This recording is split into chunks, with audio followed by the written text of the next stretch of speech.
ஒரு மனிதனுடைய டிஎன்ஏ மற்ற மனிதனுடைய டிஎன்ஏயோடு ஒத்து போகாது. இப்படிதான் ஃபிங்கர் பிரிண்ட்ஸ் பார்த்தீங்கன்னா என்னோட ஃபிங்கர் பிரிண்ட்ஸ் அடுத்தவங்களோட ஃபிங்கர் பிரிண்ட்ஸோட ஒத்து போகாது.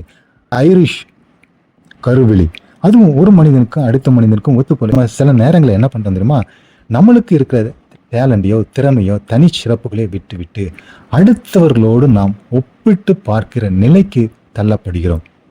உதாரணமாக சொல்லணும்னா வேலை, சில என்ன நினைக்கலாம், ப்ரைவேட்டில் ஒர்க் பண்ணிவிட்டு எனக்கு கவர்மெண்ட்டில் வேலை கிடைச்சா நல்லா இருக்குமே, அந்த என் பக்கத்து வீட்டில் அவங்க கவர்மெண்ட்டில் வேலை பார்க்குறாங்களே. கருப்பாக இருக்கிறவங்க என்ன நினைப்பாங்க, என்னைய சகப்பாக ஆண்டர் படைச்சிருந்தா நல்லா இருக்குமே. வளர்த்தியில் கொஞ்சம் கம்மியாக இருக்கிறவங்க என்ன நினைப்பாங்க, ஐயோ கடவுள் என்னை இன்னும் கொஞ்சம் ஹைட்டாக படைச்சிருந்தா நல்லா இருக்குமே. வசதி வாய்ப்பில் குறைவாக இருக்கிறவங்க என்ன நினைக்கிறாங்க, இன்னும் என்னைய கொஞ்சம் வசதியாக படைச்சிருந்தா நல்லா இருக்குமே.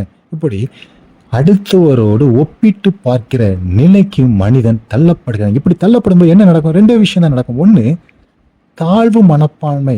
அடுத்தவரோடு கம்பேர் பண்ணி எனது தாழ்வு மனப்பான்மையில் இது ஒரு வகை. இரண்டாவது வகை, இப்படி பார்க்கும்பொழுது சிலருக்கு பெருமை. என்னை பார்த்தீங்களா கடவுள் எவ்வளோ வெள்ளையாக படைத்திருக்கிறார், என்னை பார்த்தீங்களா எவ்வளோ ஹைட்டாக, எனக்கு எப்படிப்பட்ட ஒரு வேலையை கொடுத்துருக்க, எப்படிப்பட்ட ஒரு குடும்பத்தை கொடுத்துருக்க, பெருமை வருகிறதா இல்லையா? இதில் நம்ம ஒன்று புரிஞ்சுக்கொள்ள வேண்டும். கடவுள் ஒவ்வொருவரும் ஒரு தனி சிறப்புடன் படைத்திருக்கிறார். அந்த தனி சிறப்பை தான் கடவுள் அவருக்கு பிரயோஜனமாக உபயோகப்படுத்துவார். சிம்பிளாக சொன்னால், what we have that will be used by the God.